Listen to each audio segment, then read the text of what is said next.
Okay, so we're back on our Smart Future podcast. We haven't done this for a while. We're honored today to have Miss Rachel Bondi from the Navy's PEOC-4I Cybersecurity Office, PMW 130.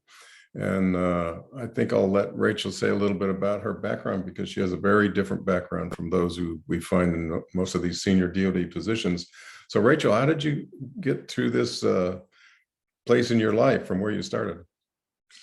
So I'm an anthropologist first, and I'm a technical anthropologist. So the roles that I've had have been doing people, process, and then technology.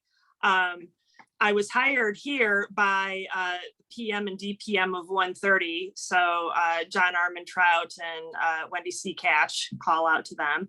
And then Becky Jones as well in Dr. Parker's office to pull in a completely different kind of mindset. I have been in roles for sales, consulting, operations. I was in the program management office at First American Financial for their security. I launched products with Microsoft. So our team's claim to fame were Xbox, Xbox Live, SharePoint, .NET Passport, and Uverse for AT&T, all of those Microsoft products. I was at IBM doing Watson and Cognitive for what they call TMT, the telco, media, and technology companies. So I had clients like Google, Amazon, Microsoft, and all of the media companies. So Warner Brothers, AT&T, Disney, I mean, you name it.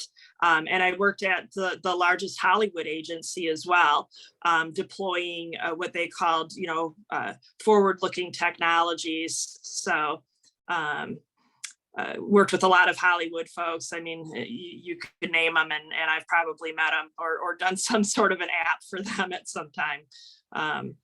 But yeah, it's an interesting background here because here, I think what's needed to be a technical director and to be doing what we're doing is to take all of those lessons learned from industry and then apply them specifically to Navy use cases.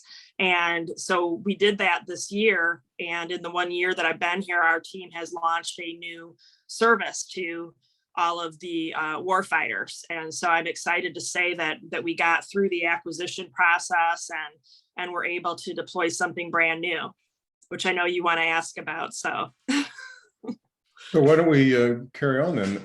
How are you working to enhance the Navy's infrastructure for cybersecurity? So our team at 130, I always oversimplify it as we do tag, hide, and seek. So tag is that we are trying to do reach out and connect in DDIL environments, low or no bandwidth available. So solutions have to be enabled to work in those environments with very little bandwidth. The hide piece is that we do cryptography and encryption, which is mostly dictated to us by the NSA. So we're deploying those solutions. And then the seek part is the meat of what 130 does. And so that's where our team really dove in to try to understand how to use cyber data to defend Navy data. And to the cyber mission to me is keeping people out, defending the network, but also if they're on, getting them out. So sometimes I liken that to the game of whack-a-mole. That's what we're trying to do in essence. And so the data fabric that we've put together here with the UP-BDP joint US Cybercom vision in mind is exactly that. It's to seek and then to find using the cyber data that we have. So normally what you do is tactical operations for the tactical ships. Now, are you working to cross connect the enterprise with the tactical? Yeah, we did that. So by using the data fabric on the clouds that existed between AWS and Azure, we were able to use the Azure environment to host UP-BDP as a stack. And so our pilot, we stood up in 8 weeks. for less than a couple $100,000. And we demonstrated fully from end to end the ingestion of data from our CSSP operations, our high performance computing, and our Microsoft environment by keeping data where it was at, but then being able to do calls all the way from the Caspian Pigeon environment on the joint end from the user application side on the other side. So we were able to, as I, again, oversimplifying, ingest, process data, and then take requests, ingest, process, request within the fabric in the pilot that we're now moving forward with to launch as production service. So Rachel, I had some background with BDP and 10th Fleet doing some DMSS stuff, but has there been some thoughts to actually figure out how much data you're actually going to ingest? Because what we found maybe 5 years ago, Splunk licenses for 500 gig was good enough, and then 2 years later they're like, oh, we're downloading 3 petabytes, and I give you an example. I think like Platform One's doing 6 petabytes a day, and then the Navy didn't realize, oh shit, we can't afford all these licenses to suck this much data in. And so go ahead. So that's the interesting thing is, and I'll explain it this way. The way that the deployment of UPBDP has happened in the other services is to take the stack of 45 different pieces of open source software and then put them on AWS. We've not done that. We've decoupled the environment so that we can take the key applications that Navy is being told to use by US Cybercom, and then simply do queries into data where it's at. So we can take feeds in the API architecture. We can take feeds from Splunk. We can take feeds from our existing services, and then we can do queries into that off of the UP application set. As long as we know which pieces of data that those particular applications need, all we're doing is doing scripts and configuration, and then the rest of it is on the native services that the cloud provider has. If we bring that back out to the ships, so for instance, on Kane's environment, you don't actually prevent intrusions into Kane's, right? You're monitoring to make sure there aren't intrusions. Is that correct? Well, I can't really go into exactly the details on that, but let me say that we're exploring the capability to have this work on the ships right now for the production environment. And it would be not only for identification, but for also remediation. Yeah, I mean, one of the thoughts, maybe you can elaborate, is some of the same open source components that are in BDP are also in ACS and Overmatch Software Armory. So, yes. So you could take the BDP solution and really make it part of OSA or ACS and put it on Kane's or Shark Cage, or put it in a component that's afloat. Yeah, so hypothetically, right now, again, what we're looking for is the data fabric. So we're looking for, again, the collections architecture, the ingest is the most important piece of it, seeing what data we have to make that available. And then where we're processing that in the cloud native services right now allows us to, through the ADX, use the data upon request, upon permission. So in our staging environment, our dev and staging environment, we can give access to scientists to, for example, get different applications out of the valley of death. That's our goal, is we're setting up that workflow right now to be able to test, for example, ML/AI. But from the OSD AA point of view, as a developer, it doesn't really matter what your visualization tool of choice is. It could be Tableau, it could be Power BI, you could be a Python person all the way. And using whatever tool is your choice for those visualizations, once you have access to the data, you can do what you want with it. And so that's part of why we can accommodate multiple developer environments, including the UP JCC2 environment for the applications that are currently UP hosted in UP BDP stack. So if you want to, you can use those applications. If you don't like those, you can develop your own.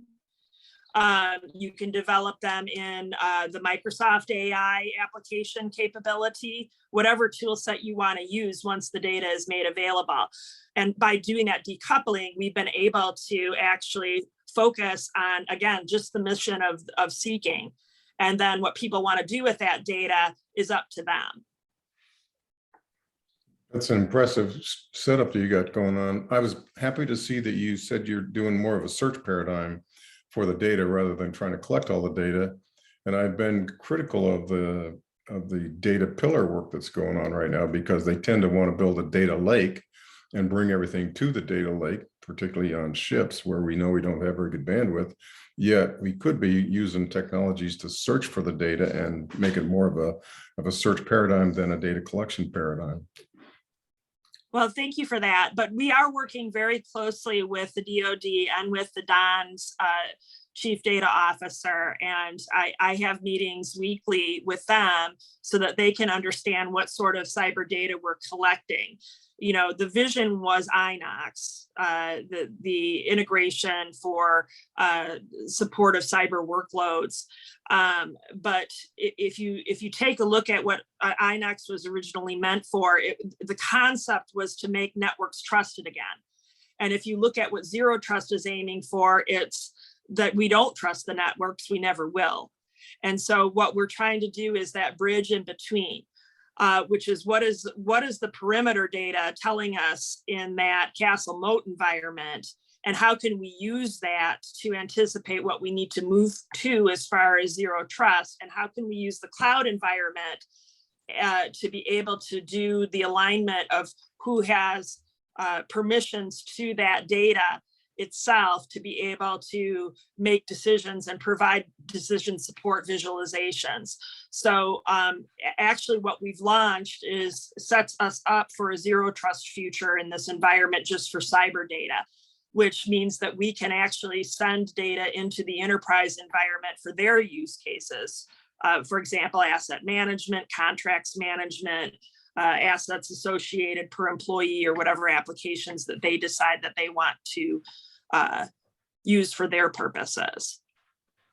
I'm glad you brought the zero trust up, because now that it's a big presidential initiative and it's a big push across the DoD to push it down into our systems, one of the discussions I've had with Stu Hall over in 160 about this is it's where we have a warfighting ship that has got to fight through critical warfighting events. You may not be able to peg every operator to every device and put it into a zero trust environment and then be able to fight your way through that situation. So we've got to come up with a way to have some flexibility in the zero trust that makes sense for shipboard environments.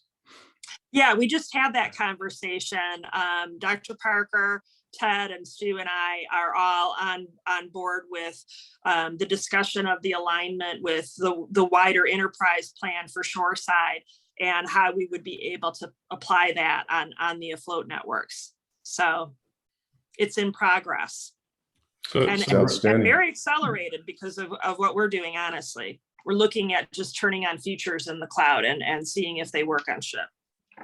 So Rachel, we have a lot of listeners that are, from the contractor world. What are the opportunities for this new project? For, are you looking for technologies? Are you looking for, will there be an RFP out to do a procurement? Are you looking at going faster through an OTA? What is there an acquisition piece of this? Yeah, so when I first came in, I was using every vehicle that I had heard about. So we had Antex, I have a Cyber, working externally. I've been running hackathons. I worked with Hack the Machine. We have another hackathon event with NSIN, which is part of DIUX coming up next month. For hacking solutions and bringing in new solutions. But until we had the environment set up for what I would call the Dove staging environment to have a sandbox, we didn't have a methodology for the backlog of people who had solutions already. So now we have a way to start bringing in people, and I've gotten so many interested parties, a lot of PhDs who have developed things and worked on solutions, interested in getting access to the data. We have scrub data, we have synthesized data that we can use now, which we didn't have on existing programs. You only had access to real data, which we didn't want to give people permission to. You don't want students and scientists playing on real Navy data. But now we have things that are simulated close enough where we can kind of see the value of some of the applications that have been developed. And so again, creating that pipeline and that workflow is a job in itself. As you know, the valley of death is something that everyone's been trying to figure out. How do you conquer that? And we figured out a couple of methodologies. I'm working with MITRE right now about how we could take MITRE developed solutions, put them into a SIBR, and then bring the SIBR in to the environment so that we can accelerate some of these new solutions out to the warfighters. As far as the way that vendors can engage so I hate to say it, but I don't believe in the way that the other parties have been stuck with a single vendor as a systems integrator for their UP BDP environments. And so what we've done internally is I've specifically developed our own bench of people and talent. I've identified people who have skills and have the passion to get this done. And as a small, I guess you would call them pizza teams in industry, and the size of the team just to order a pizza or two is how we've been working for the whole year. And so my pizza teams right now are fine. And we haven't needed to send anything out. We were using solutions that were around that people just hadn't fully deployed that are already ATO. And so that has allowed us to be much faster. The shark cage, as you know, is out to bid right now, and I can't really comment on that. We have a bunch of people responding to that bid right now, and whoever does win that, they will be, part of this world when that happens sometime this year. Oh, thank you, Rachel. We know that your 130 organization has been a leader in the AI/ML Challenge Awards. And we now have our own Margie Palmari over there as the deputy to the new chief digital AI office over in DoD. How do you think this, what you're doing is going to move forward relative to that AI work? So again, my most recent work in AI ML is in cognitive. So I headed the TMT solutions for Watson and for cognitive there. And I did a lot with games and media and entertainment solutions. Things like how you decide what somebody needs to watch on TV or what movies need to be made based on what people are already watching. And in a gaming environment, how to create new strategies and new things that you can upsell to people in a live ops environment for games. I like to think of this environment. When I first came in, I kind of think of cyber and cyber warfare as a massive multiplayer environment where you have a very large back end that has to be upheld, and that there's a lot of data within the gameplay. And you have coalition forces with different languages, assembling teams, disassembling teams in multiple locations to be able to play cyber defense. And so coming from that point of view externally, I've taken the Biden administration work and Jen Easterly's work, and I've aligned it actually with Lisa Easterly in the CCOE in San Diego to create a new place for us to join with the VR, AR, and games world to get their inputs into how they're using cognitive and machine learning for these large live operations environments. And so we're creating a work group around that locally and aligning those teams throughout the Department of Defense. Just for Spinnaker itself, which is the Navy's version of the UPBDP. You know about Gabriel, Nimbus, and Elixir, and Chaos, and Acropolis, and Caspian Pigeon are the other services versions of this.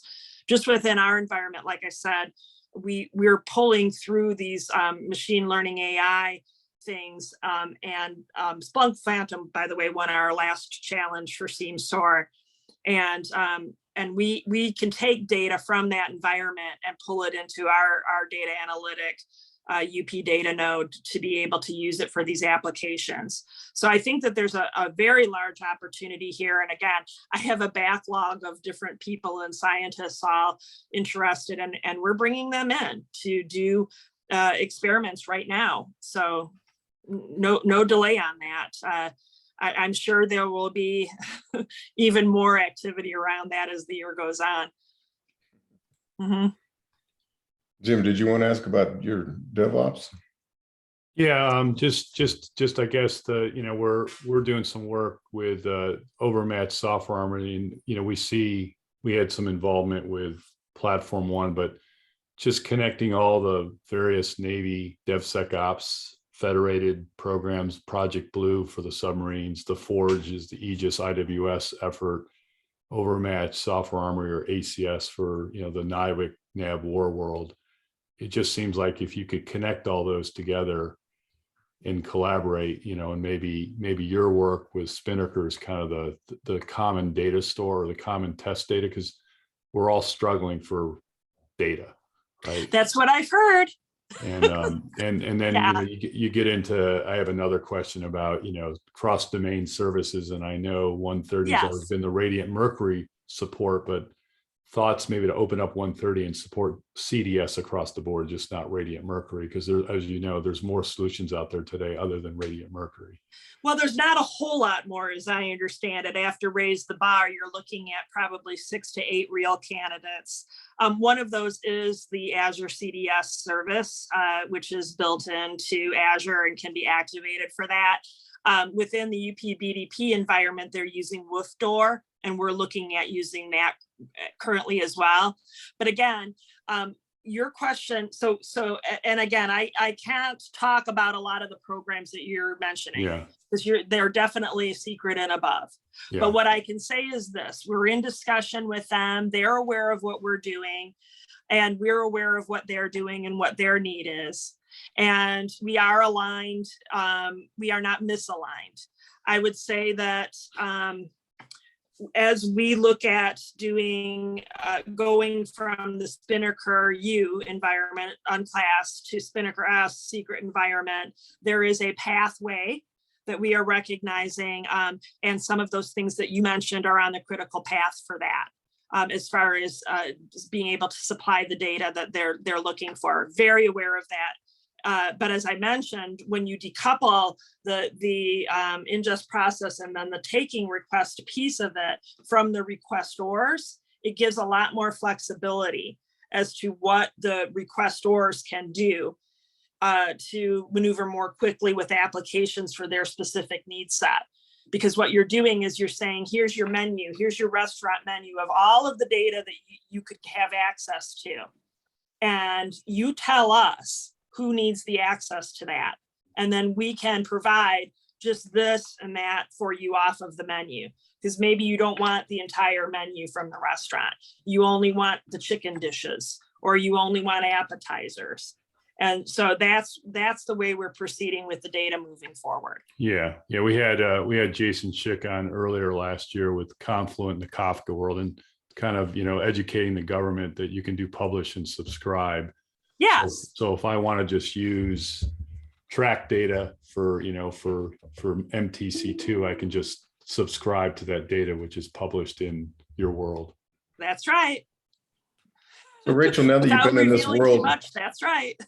Yeah, now that you've been in this world for a little while, to get your feet wet, and you're certainly making a difference in terms of making the folks move a lot faster than I've seen in the past. What's your overall feeling about our cybersecurity posture across the tactical Navy? So I think that what we have is a situation where the programs that exist are very good at what they do. And what they do is perimeter security. What we need to do is get formal requirements about what zero trust means to especially afloat, but also on the enterprise side. And I think some of that has not been defined by its components. For example, does CAC and PIP convert to some sort of a FIDO solution with WebAuth and CTAP? Does instead of VPN and network connectivity, do we look at using 5G and satellite connectivity on board, and leapfrog some of the modernization efforts of the current networks? Do we need to look at any of that at all if we start to use virtual desktop and use the virtual desktop solutions to authorize per identity or per mobile device if they're on a certain domain? I think that all of that relates to going again from endpoint perimeter to endpoints being the perimeter in a SASE model, secure access service edge model. So as these new technologies emerge that are very commonplace in industry, I've been working in environments for 10 years where you're not given a laptop, you're not using VPN, you're bringing your own device or tablet, and that's how you work. They're not providing you networks. But I can say that, from a ship's point of view, we're never going to get there. There's no commercial equivalent to shipboard networks that we have right now. They're shoreside, absolutely.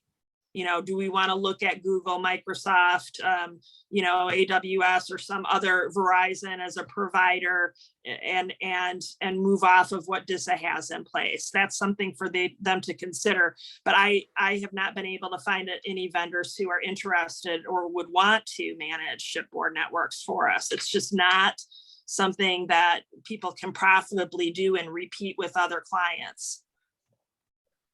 Well, thank you for that. We're coming upon our 40-minute timeline, so we probably ought to wrap it up. But I was glad you mentioned the LEO satellites, because my view of the future world is when we have 40,000 LEO satellites running around up there, it's going to definitely change the nature of all of these platforms that run around the ocean or any other remote spot on the planet, because it's a world we haven't had to see before.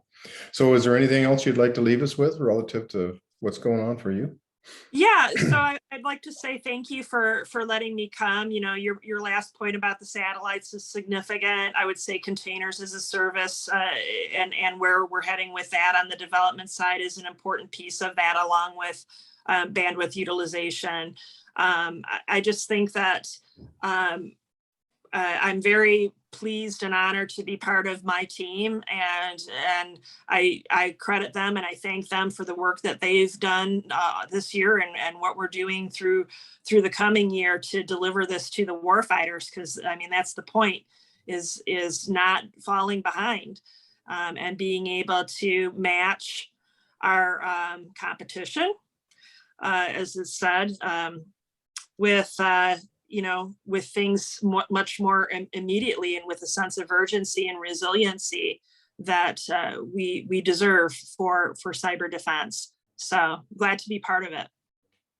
Yeah, Rachel. Anything else you want to say, Jim? Go ahead. Yeah, no, I just say thank you. And I just what I'm seeing the other services, the video is kind of a better communication path to get your point across. So would love to do more of these, or a series, or a workshop, or a panel, just to get into some debates, because a lot of, like as Marv said, a lot of the new technologies we're just going to do things differently, and that some of that old school thought has to get washed away. So thank you.